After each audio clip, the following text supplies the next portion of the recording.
Hallo meine Freunde, hola Madridistas, es ist Trendtag. Ich werde versuchen, dieses Video so schnell es geht online zu stellen, damit ihr alle ab 12:30 Uhr Zeit habt, bei der Vorstellung von Trent Alexander-Arnold bei Real Madrid dabei zu sein. Ich stelle Xabi Alonso mal zur Seite, Trainer ist eine andere Kategorie. Neben Dienhausen ist Trent Alexander-Arnold der zweite neue Spieler und der letzte vorläufig vor der Club-WM, danach sieht es anders aus, der Real Madrid helfen soll, ein anderes Gesicht bei diesem Wettbewerb zu zeigen. Ja, ich drücke ihm alle Daumen und bin selber schon sehr heiß auf die Vorstellung. Wer bei dieser Club-WM allerdings bei Real Madrid noch nicht helfen kann, ist das 17-jährige Supertalent Franco Mastantuono. Und sowohl bei euch in meinen Kommentaren als auch in der spanischen Presse, wir hören es uns gleich zusammen an, häufen sich die Fragen, wird Franco Mastantuono Arda Güler seinen Stammplatz wegnehmen? Meine Meinung und meine Informationen dazu seht ihr im Video. Und zu guter Letzt unterhalten wir uns auch noch über den Ligastart für Real Madrid. Auch da gibt es neue Informationen. Also alles das und noch viel mehr im Video. Viel Spaß dabei.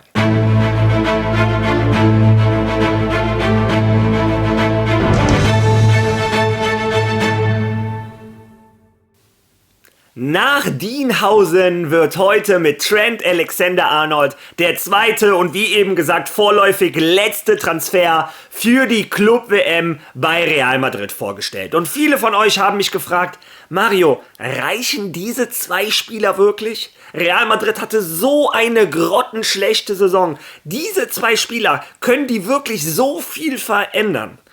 Und ich dachte, ich hole mir mal die Meinung von einem Dritten, einem sehr besonnenen Typen, einen, der nicht so wie ich emotional vom Herzen redet, sondern erst ein bisschen nachdenkt und das Ganze neutraler betrachtet. Aber seine Meinung spiegelt mehr oder weniger meine Meinung wider. Also hören wir in seine Meinung einmal rein. Fragt mich nicht, wie weit wir kommen in der Champions League. Fragt mich, ob wir die Champions League gewinnen, Moruk. Ob wir die Champions League gewinnen. Ich beantworte nur noch Fragen, ob wir die Champions League gewinnen, nicht wie weit wir kommen. Leroy Sané, here we go! Es tut mir leid, ich liebe den Typ einfach. Irgendwann muss ich mit dem irgendwie zusammenarbeiten. Dafür muss ich bei TikTok viel größer werden. Es wäre so eine Freude für mich. Also, wenn ihr noch nicht followt auf TikTok, folgt mir da bitte auch. Da heißt ich Real Mario 1902 mit einem Unterstrich, damit ich irgendwann mit dem Abdu zusammen was machen kann. Naja, wie dem auch sei, es ist natürlich Spaß. Ich gehe jetzt hier nicht davon aus, dass Real Madrid auf einmal diese Club-WM gewinnt. Wir reden hier über Gegner wie Paris Saint-Germain, Bayern etc. Vor allem Paris, die sind für mich absoluter Top-Favorit. Ja, aber wenn man gucken möchte, mit wem möchte Real Madrid diese Club-WM überhaupt bestreiten, blende ich euch hier die Kaderliste ein, die Nominierungsliste, die ist gestern öffentlich bekannt geworden und mich persönlich hat sie sehr gefreut. Zum einen werden auch die verletzten Spieler mitgenommen. Warum macht Madrid das? Natürlich sollte Real Madrid diese Club-WM gewinnen. Das ist ein Titel, den gibt es nur alle 4 Jahre. Dann hat jeder Spieler im Kader das in seiner Laufbahn stehen, in seiner Vita. Und das ist natürlich auch für Leute vielleicht eine einmalige Chance und mich persönlich freut das. Und dann freut es mich auch, dass unter Xabi Alonso und Arbeloa tatsächlich sich einiges ändert. Wie ihr seht, die Kaderliste gepickt mit jungen Stars. Ein Fortea, ein Aguado, für die freut es mich besonders. Ein Fortea, dass der endlich mal hoffentlich eine Chance kriegt. Auch im Mittelfeld Chema, auch vorne drin Gonzalo Garcia, Victor Munoz. Also, es passiert was. Real Madrid fährt mit einer dicken Squad in die USA. Natürlich ist damit auch gewährleistet, dass 11 gegen 11 Spiele etc. auf dem Trainingsplatz passieren können. Also, im Großen und Ganzen bin ich sehr zufrieden mit der Nominierungsliste. Ich hätte mich persönlich vielleicht gefreut, wenn ein Álvaro Carreras schon bei Real Madrid wäre. Allerdings, weiß Gott, ein Raúl Asensio hätte ohne die ganzen Verletzungen etc. nie eine Chance bekommen. Und wir haben gesehen, was der aus dieser Chance gemacht hat. Weiß Gott. Vielleicht hätte ein Diego Aguado etc. nie eine Chance gehabt, wenn ein Carreras gekommen wäre. Vielleicht macht er das gleiche wie ein Raúl Asensio. Ich habe riesen Hoffnung in Diego Aguado und sollte er es im Endeffekt nicht schaffen, naja, bin ich immer noch dafür, dass so eine Leihe nach Borussia Dortmund nicht das Schlechteste wäre. Ja, wie dem auch sei, jetzt habe ich mich wegen dem Abdu ein bisschen ablenken lassen. Heute ist Trent Alexander-Arnold Tag und ich glaube, viele von uns verstehen die Dimension nicht. Die ersten Informationen, die ich euch geben kann, er hat die Rückennummer 12 gewählt, wahrscheinlich 66 hatte er ja bei Liverpool, 6 plus 6 sind 12 und er tritt in die Fußstapfen von einem gewissen Marcelo. Den habe ich letztens noch interviewt, ist ein cooler Dude. Also, einen der besten oder vielleicht der beste Außenverteidiger oder linke Verteidiger der Welt, Trent Alexander spielt rechts. Ja, und auf seinem Trikot wird nur Trent stehen. Das hat er tatsächlich auf seinem Instagram auch schon getauscht. Auch da heißt er nur Trent. Anscheinend möchte er eine neue Marke, eine neue Zeitepoche bei Real Madrid einläuten. Ja, und er ist gestern Abend auch schon in Madrid gesichtet worden. Ich persönlich freue mich riesig auf diese Vorstellung. Und wir dürfen das nicht normalisieren, dass wohl der beste rechte Verteidiger der Welt gratis nach Real Madrid kommt. Unser rechter Verteidiger im Laufe der Saison war Lucas Vázquez. Das ist, glaube ich, das größte Update in der Geschichte von Real Madrid. Von Lucas Vázquez zu Trent Alexander-Arnold. Also für mich eine Riesenfreude. Ich drücke Trent die Daumen, dass er bei Real Madrid an die Titel anknüpfen kann, die Real Madrid in den letzten Jahren gewonnen hat. Jude Bellingham kriegt wohl seinen besten Freund in der Welt des Fußballs in die Umkleidekabine. Und ich freue mich jetzt schon auf die Flanken, die Ecken, die Freistöße, die Diagos von Trent Alexander-Arnold. Also heute ab 12:30 Uhr alle bitte vor den Computer, vor den Fernseher zuschauen, wie hoffentlich eine neue Real Madrid-Legende geboren wird. Ja, und jetzt kommen wir zum Hauptthema dieses Videos. Franco Mastantuono. Bevor wir in das eigentliche Thema reingehen, hören wir uns erstmal die neuesten Informationen zu dem Argentinier an. Fabrizio Romano hat es gestern gepostet. Franco Mastantuono hat den Medizincheck absolviert, ohne Probleme. Er wird die Club-WM, wie ich euch schon seit einer Woche sage, bei River Plate spielen und dann nach der Club-WM wird er nach Real Madrid kommen. Ja, und da hören die Informationen nicht auf. Das waren die Informationen von Fabrizio Romano. Aber aus Spanien kamen die Informationen, dass Real Madrid diese 45 Millionen nicht auf einen Schlag zahlt, sondern in 3 Raten jeweils A 15 Millionen. Also jetzt 15 Millionen, nächstes Jahr und danach das Jahr die dritten 15 Millionen. Und dafür darf dann der Junge bei der Club-WM noch für River Plate spielen. Naja, auf der einen Seite tut es mir ein bisschen weh. Ich würde mich freuen, den Jungen schon im weißen Trikot zu sehen. Auf der anderen Seite glaube ich persönlich, dass er bei River Plate viel größere Einsatzzeiten hat oder immer durchspielen. Da ist er der Star der Mannschaft. Also für mich ein Grund mehr, die Club-WM zu schauen. Und ich werde River Plate-Spiele schauen. Und wenn ihr euch fragt, wann spielt denn irgendwo wer? Dann poste ich jetzt zunächst einmal den gesamten Kalender der Club-WM. Also ihr könnt jetzt einen Screenshot machen oder auf Pause drücken und versuchen, das zu entziffern. Ich habe die größte Größe gemacht, die ich machen kann. Ansonsten, auf Twitter könnt ihr mir folgen, RealMario1902. Da habe ich das auch gepostet. Dann könnt ihr es euch kopieren, selber auf euer Handy. Also, wie dem auch sei, dann könnt ihr da den gesamten Kalender gucken. Und ich freue mich jetzt insbesondere auch auf die Spiele von River Plate. Ja, aber wie angekündigt, sowohl von euch als auch in der spanischen Presse, ihr müsst es euch so vorstellen, bei Real Madrid wird immer das Haar in der Suppe gesucht. Es wird immer gesucht, wo kann die Presse ein Drama erzeugen, ein Problem erzeugen. Und gestern hieß es auf einmal, Franco Mastantuono kommt, um Stammspieler zu sein. Das hätte Xabi Alonso ihm in seinem 45-minütigen Telefonat mit ihm gesagt. Und das ist auch der Grund, warum der Junge sofort kommen muss, nicht erst im Dezember. Er soll von Anfang an spielen. Und das würde bedeuten, dass er Arda Gülers Platz einnehmen soll. Für mich kompletter Quatsch. Und ich erkläre es euch auch, warum.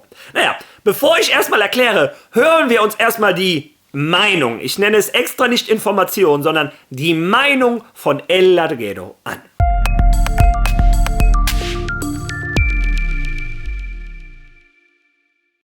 Mastantuono wird in der Startelf stehen. Er wird kommen, um von Anfang an viel zu spielen. Und wahrscheinlich in einer Startelf, die in Xabi Alonsos Kopf nicht weit von dieser entfernt sein wird. Courtois im Tor, Alexander-Arnold auf der rechten Außenverteidigerposition, Dinshausen zusammen mit Rüdiger oder Militao im Zentrum und Álvaro Carreras auf der linken Seite. Tchouaméni, Valverde, Bellingham, Franco Mastantuono, Vinicius und Mbappé. Man wird sehen müssen, wie Militao nach seiner Verletzung zurückkommt, man wird sehen müssen, wie Carvajal zurückkehrt, aber offensichtlich hat Alexander-Arnold im Moment einen Vorteil. Und das ist die Elf, die im Moment sehr wahrscheinlich ist, dass wir sie sehen werden. Nicht jetzt bei der Clubweltmeisterschaft, denn offensichtlich ist Franco Mastantuono bei River und Álvaro Carrera beim Benfica. Aber sobald die Saison beginnt, Ja, ihr habt es selber gehört. Nach der Club-WM sollen spielen Courtois, Trent Alexander-Arnold, Militao oder Rüdiger, Hausen, Carreras, im Mittelfeld Tchouaméni, Valverde, Bellingham, Mastantuono, vorne drin Vini und Mbappé. Ja, und das kann schon rein technisch gar nicht funktionieren. Deshalb sage ich auch, beruhigt euch bei solchen Informationen. Das sind keine Informationen, das sind Meinungen. Fangen wir erstmal an bei der Club-WM. Bei der Club-WM spielt das sowieso keine Rolle. Ein Franco Mastantuono ist gar nicht bei Real Madrid, sowohl ein Alvaro Carreras auch nicht. Das heißt, bei der Club-WM bleibt das alles außen vor. Und ihr sagt mir jetzt, ja, die haben ja auch geredet nach der Club-WM. Ja, auch das ist die Aufstellung, die die gesagt haben. Die Aufstellung macht nach der Club-WM überhaupt keinen Sinn, denn ein Jude Bellingham wird operiert. Ein Jude Bellingham wird erstmal 3 Monate bis 4 Monate ausfallen. Das heißt, natürlich kann ein Xabi Alonso einem Franco Mastantuono gesagt haben, komm, du wirst sofort spielen, weil ein Jude Bellingham fehlt. Das heißt, wenn wir mit einem 4-3-3 spielen, wird die Rolle von einem Jude Bellingham wahrscheinlich ein Arda Güler spielen müssen. Das ist der einzige im Kader, den wir für die Position haben, meiner Meinung nach. Und dann hast du einen Franco Mastantuono, der rechts außen spielen kann. Und wenn dann ein Jude Bellingham zurückkommt, sowas dauert, bis du wieder bei 100% bist, bis dahin hatte Arda Güler zunächst einmal wahrscheinlich 3-4 Monate Zeit, seinen Fußball zu zeigen. Und jetzt kommen wir nochmal zum zweiten Punkt. Selbst wenn das so wäre, dass ein Franco Mastantuono und ein Arda Güler um einen Platz kämpfen, und ich glaube, das ist nicht so. Ein Arda Güler, ich habe euch gestern noch gesagt, der soll unter Xabi Alonso einer der Mittelfeldspieler sein. Ob er ein Dreier-Mittelfeld spielt oder ein Vierer. Wir haben von Xabi Alonso, wir wissen, dass er sehr gerne variiert. Manchmal mit 3 im Mittelfeld, manchmal mit 4. Vielleicht auch manchmal mit 3 Verteidigern und 5 Leuten im Mittelfeld. Also, es steht noch nicht fest, mit welcher Position oder mit welcher Taktik Xabi Alonso genau spielt. Also, selbst dann, ein Arda Güler soll im Mittelfeld spielen und ein Franco Mastantuono ist eher ein offensiver Spieler. Naja, aber abgesehen von dem allen, selbst wenn ein Arda Güler und ein Franco Mastantuono um einen Platz spielen würden, wie gesagt, ich glaube es nicht, dann sind wir hier bei Real Madrid. Das ist das Normalste auf der Welt. Ein Jude Bellingham muss um seinen Stammplatz kämpfen. Ein Tchouaméni muss um seinen Stammplatz kämpfen. Ein Camavinga, ein Brahim. Das ist Real Madrid.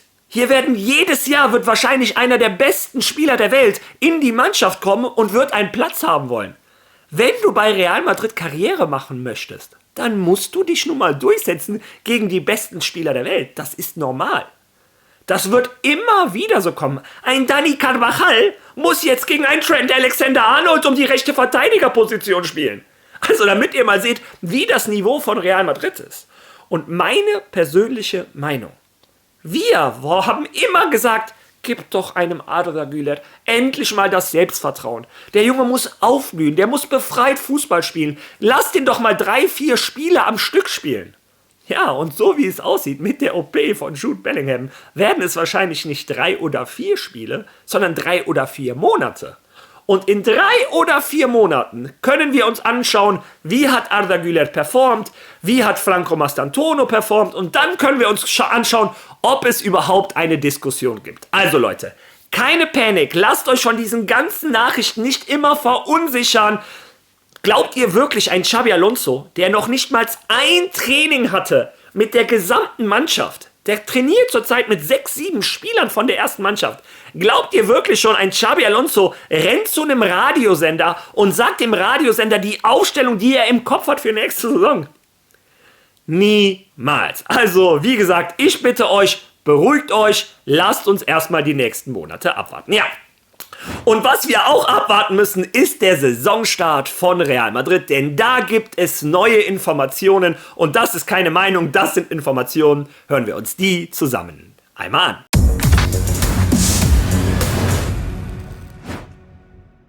AFE hat mit den beiden Kapitänen gesprochen, mit Carvajal und mit Koke, weil es laut Tarifvertrag mit der AFE logischerweise 21 Tage Ruhezeit geben muss. Und daher, falls Atletico de Madrid oder Real Madrid oder beide bis ins Viertelfinale der Club-Weltmeisterschaft vordringen, also die Viertelfinals beginnen am 4. Juli, das Finale ist am 13., dann wird die Liga für Atletico und Real Madrid mit ziemlicher Sicherheit, praktisch sicher, am 24. August starten. Eine Woche später werden sie direkt mit dem zweiten Spieltag beginnen. Daher würden Atletico de Madrid, Real Madrid oder beide den ersten Spieltag an anderen Terminen nachholen. Es gibt ein paar freie Termine. Juanma, einen Ende Oktober, einen anderen Anfang Dezember. Denn man muss daran denken, dass es den Königspokal gibt, aber Atletico und Real Madrid spielen die ersten Runden nicht, weil sie an der Supercopa teilnehmen. Sie könnten also an diesen Terminen spielen. Aber wir betonen noch einmal, sollten sie das Viertelfinale überstehen, wird die Liga ihren Saisonstart wahrscheinlich bis zum 24. August verschieben. Ja, also für diejenigen, die ein Ticket von euch kaufen wollten, für die ersten Spiele von Real Madrid, Trivago etc. pp., die verkaufen ja teilweise schon Eintrittskarten. Auch ihr, Piano, sollte Real Madrid oder Atletico Madrid bis ins Viertelfinale der Club-WM kommen, und eigentlich davon gehe ich aus, dass eine von den beiden Mannschaften es ins Viertelfinale schaffen sollte, dann ist der Saisonstart für Real Madrid und Atletico Madrid frühestens am 24. August. Sollte die Club-WM noch besser laufen, könnte sich dieses Datum auch nochmal verschieben. Also bucht noch keine Flüge nach Madrid, solltet ihr Real- oder Atletico-Fan sein. Wartet erstmal ab, wie die Club-WM läuft, und dann schauen wir uns den Kalender der spanischen Liga an. Aber die Information an euch, sollte Real Madrid oder Atletico bis ins Viertelfinale kommen, dann wird sich der Saisonstart für die Königlichen verschieben. Ja, das sind die neuesten Informationen und meine Meinung rund um Real Madrid. Lasst eure Meinung bitte auch in den Kommentaren. Bitte lasst auch, wenn ihr da seid, ein Like da, teilen, Follow etc. pp. Und wenn ihr wollt, könnt ihr gerne Abdu irgendwie kontaktieren. Ich feiere den Jungen. Ja, wie dem auch sei, wir sehen uns spätestens morgen wieder. Mal schauen, vielleicht streame ich die Vorstellung von Trent Alexander-Arnold. Mal schauen, wie viel Zeit ich habe. Aber spätestens morgen sehen wir uns wieder. Bis dahin. A la Marie!